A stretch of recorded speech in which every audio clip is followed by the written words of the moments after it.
নমস্কার বন্ধুরা, সবাই ভালো আছো নিশ্চয়ই। সোমার শখ ও ভালোবাসা চ্যানেলে সবাইকে স্বাগত জানাচ্ছি।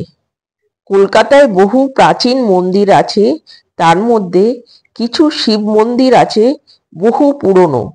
আজকে চলে এসেছি দুর্গেশ্বর মোটা মহাদেব মন্দিরে। আহিরিটোলার দুর্গেশ্বর এই শিব মন্দির কোথায় অবস্থিত, কতক্ষণ খোলা থাকে, এই মন্দিরের ইতিহাস তোমাদের এই ভিডিওর মাধ্যমে জানাবার চেষ্টা করছি। প্রথমেই বলি, এই দুর্গেশ্বর মহাদেব মন্দিরে ট্রেন, মেট্রো, বাস, লঞ্চে করে এবং গাড়ি নিয়ে অতি অনায়াসেই আসা যায়। ট্রেনে চক্র রেলে শোভাবাজার আহিরিটোলা স্টেশনে নামতে হবে। 7-8 মিনিট হাঁটলেই এই মন্দিরে পৌঁছে যাওয়া যাবে। মেট্রো করে এলে শোভাবাজার সুতানুটি স্টেশনে নামতে হবে। সেখান থেকে অটো নিয়ে দুর্গেশ্বর মহাদেব মন্দিরে আসা যায়। গাড়ি নিয়ে এলে রাস্তার ধারে গাড়ি পার্কিং এর ব্যবস্থা আছে। বাসে এলে শোভাবাজার সুতানুটি স্টপেজে নামতে হবে। হাওড়া থেকে লঞ্চে এলে আহিরিটোলা লঞ্চ ঘাটে নামতে হবে।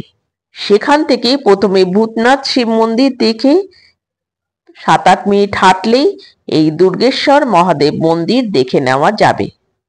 দুর্গেশ্বর মহাদেব মন্দিরের গলি দিয়ে ঢুকে প্রথমেই পড়ল রাধাকৃষ্ণের মন্দির। এবার মন্দিরের গেটে চলে এলাম। লেখা আছে সন্ধ্যায় বাবার মূর্তিতে হাত দেবেন না এবং মন্দিরের ভেতরে ফটো তোলার সম্পূর্ণ নিষেধ আছে। 1794 খ্রিস্টাব্দে এই মন্দির প্রতিষ্ঠা করেন হাটখোলা দত্ত পরিবারের মদনমোহন দত্তের 2 ছেলে রসিকলাল দাস দত্ত ও হরলাল দাস দত্ত। নিমতলা ঘাটকে পেছনে ফেলে কিছু দূর এগোলেই পড়বে এই দুর্গেশ্বর মহাদেব শিব মন্দির। এই মন্দিরের ঠিকানা 16 মোহাম্মদ রমজান লেন। এই মন্দিরের অশ্বত্থ ও বট গাছের ঝুড়ি দেখে অনুমান করা যায় এই মন্দির কত প্রাচীন। যতদূর চোখ চলে যায় শুধু অশ্বত্থ ও বট গাছের ঝুড়ি নেমে এসেছে। বটের ঝুড়ির তলায় মানুষ মনস্কামনা জানিয়ে পাথর বেঁধে রেখেছে।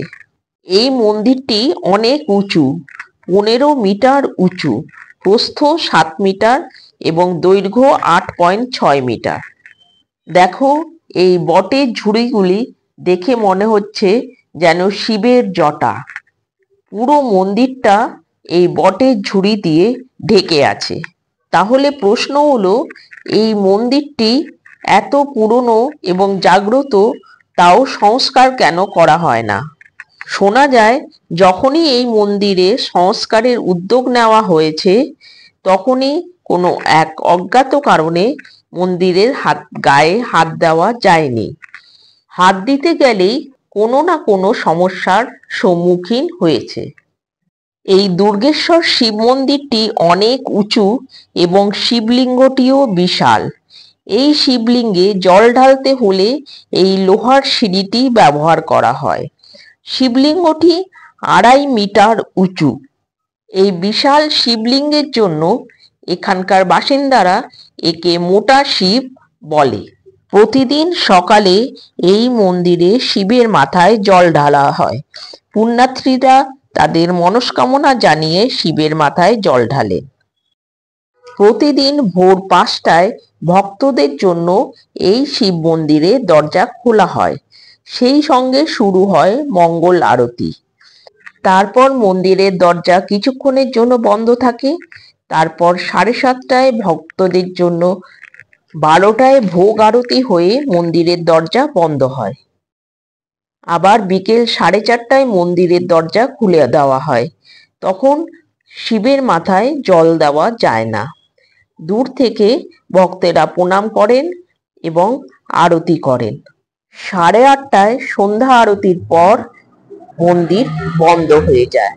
এখন দুর্গেশ্বর মোটা মহাদেবের দায়িত্বে রয়েছে দীপক বুলভি এবং গৌরচন্দ্র মুখোপাধ্যায়। সন্ধেবেলা দুর্গেশ্বর মহাদেবকে ফুল দিয়ে সাজানো হয়। সোমবার এবং শ্রাবণ মাসে ফুল দিয়ে পুরো দুর্গেশ্বর মহাদেবকে ঢেকে দেওয়া হয়। ফুল দিয়ে সাজানো হচ্ছে। দুর্গেশ্বর মহাদেবের লোকমুখে প্রচলিত একটি গল্প আছে। একদিন নাকি গর্ভগৃহের দরজা খুলে দেখা যায় শিবলিঙ্গ নেই। পরে গঙ্গা থেকে উদ্ধার করা হয়, কারণ তখন গঙ্গা এই শিব মন্দিরে পাশ দিয়েই বয়ে যেত। সেই থেকে নাকি মহাদেবকে এখানে শিকল দিয়ে বেঁধে রাখা হয়েছে, যাতে তিনি স্থান ছেড়ে চলে যেতে না পারেন। তবে এই গল্পের কোনো সত্যতা নেই। শিবের বাহন নন্দী এবং একটি শিলা এই মন্দিরের বাইরে রয়েছে। দুর্গেশ্বর মহাদেব মন্দিরটি হেরিটেজ প্রপার্টি। এই দুর্গেশ্বর মহাদেব মন্দিরের পাশেই রয়েছে পাতালেশ্বর মহাদেব মন্দির।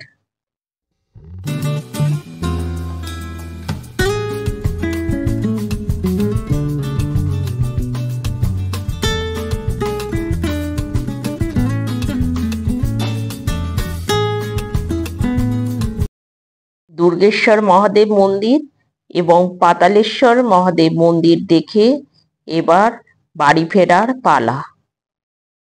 আজকে তাহলে এই পর্যন্তই। তোমাদের দুর্গেশ্বর মহাদেব মোটা মহাদেবের ভিডিও দেখালাম। ভিডিওটা যদি ভালো লাগে লাইক কমেন্ট করে দিও। নতুন যারা দেখছো চ্যানেলটা সাবস্ক্রাইব করে দিও, বন্ধুদেরকে শেয়ার করে দিও। সবাই ভালো থেকো, সুস্থ থেকো, আনন্দে থেকো। আবার দেখা হবে নতুন একটা ভিডিওতে।